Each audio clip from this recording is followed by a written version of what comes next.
Right, so the final whistle has just gone in Dunedin, and yes, the All Blacks won 31-27, and it was quite a good game.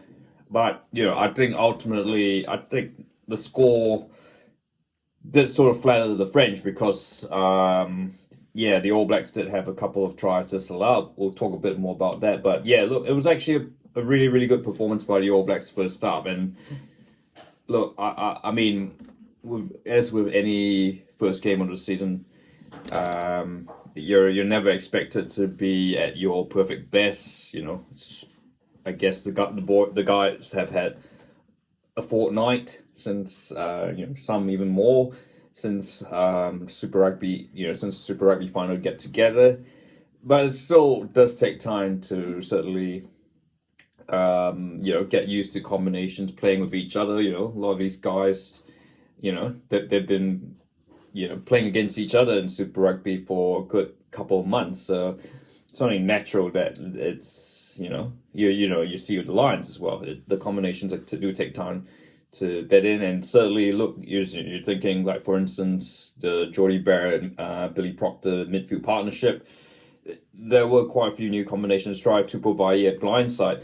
But all in all, yeah, I think the All Blacks, it was a very good All Blacks performance, and I think I think the good thing is that there is definitely room for improvement, and we should see that again in Wellington.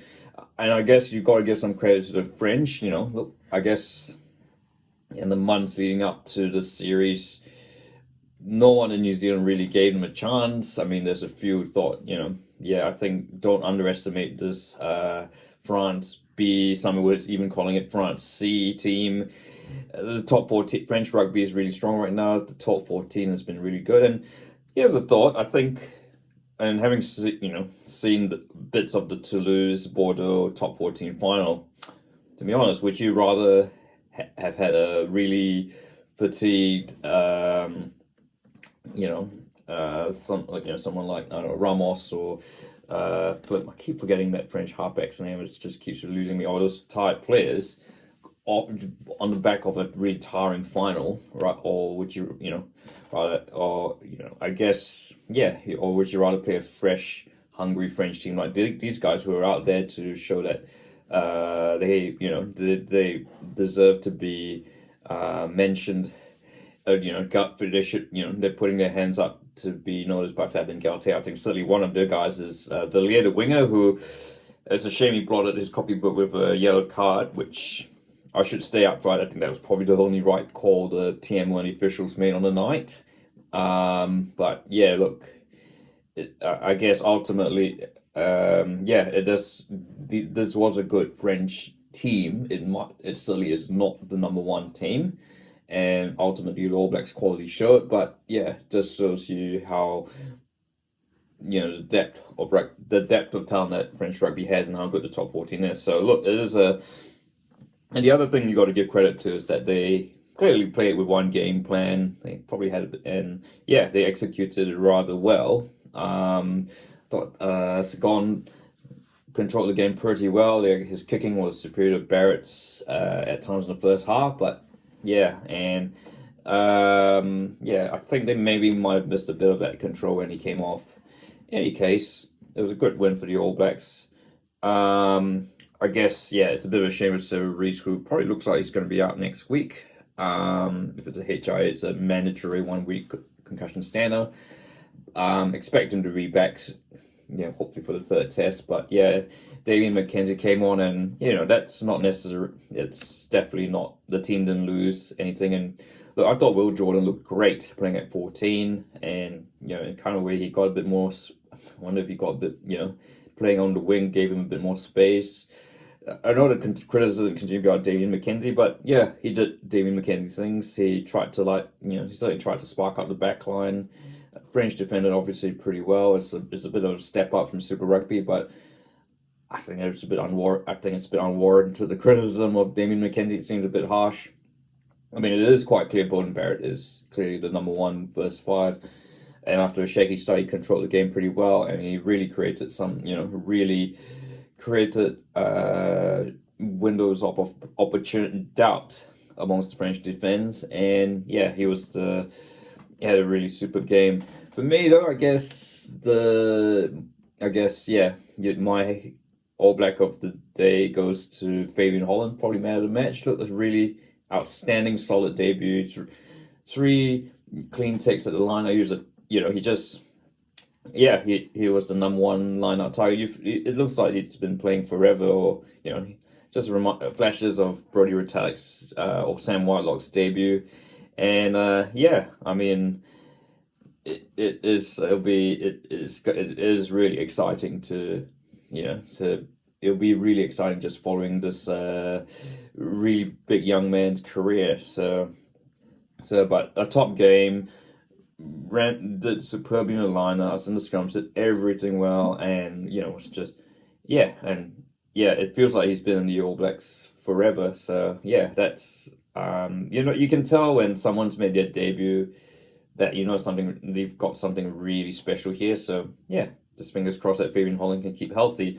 Obviously that means I guess Tupou Vaa'i now they're playing at blindside. I think it's still I guess, and that's the same I guess applies to Billy Proctor, who I think a lot of people who would say didn't have the best game.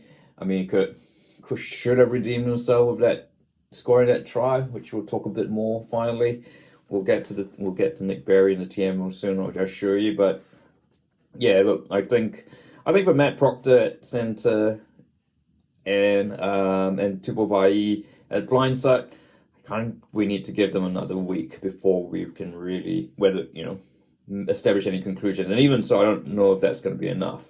But look, I mean, for Vaa'i, I mean the promise is there. He scored a try. He didn't really carry the ball as much as we would like, but I think he's still in the position. So we need to give that a bit more time. So yeah.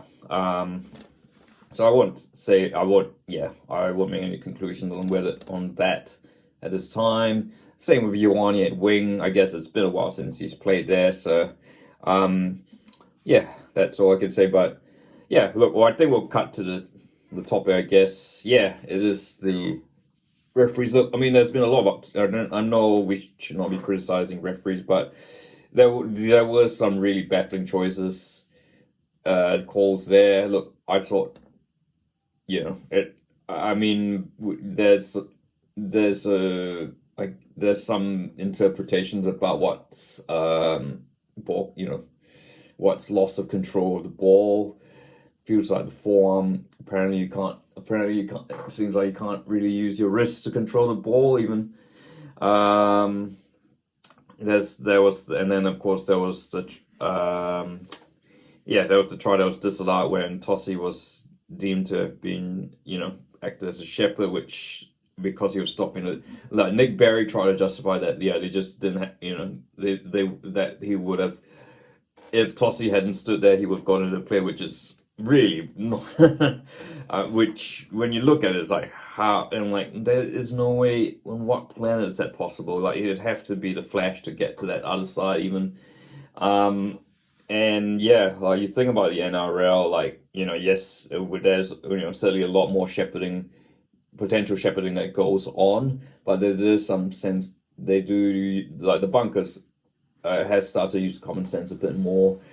This one just felt like there's just where was the common sense in that? So yeah, so I just hope that Nick Berry and the TMO officials to get out safely from Dunedin, because I imagine there'll be a couple of locals who might have been inebriated might take offense and do something silly. So really hope they're okay. But yeah, it's certainly not one of the best refereeing performances. So yeah, but look, 31-27.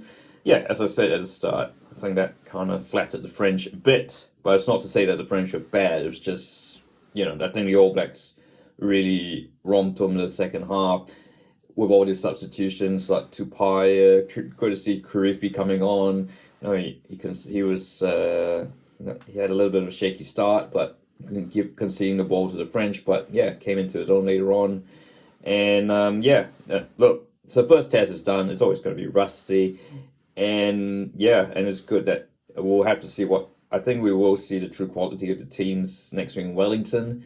That there certainly will be improvements on both sides. So yeah, so I think right now it'd probably just be a bit premature to be like saying, oh, this, excess doesn't have a future in the All Blacks, that sort of thing. But what are your thoughts on the game? Who was your man of the match? What do you think of the French? And of course, yeah, what do you think of the officiating? If you like, of course, if you like this video, feel free to like and don't forget to subscribe.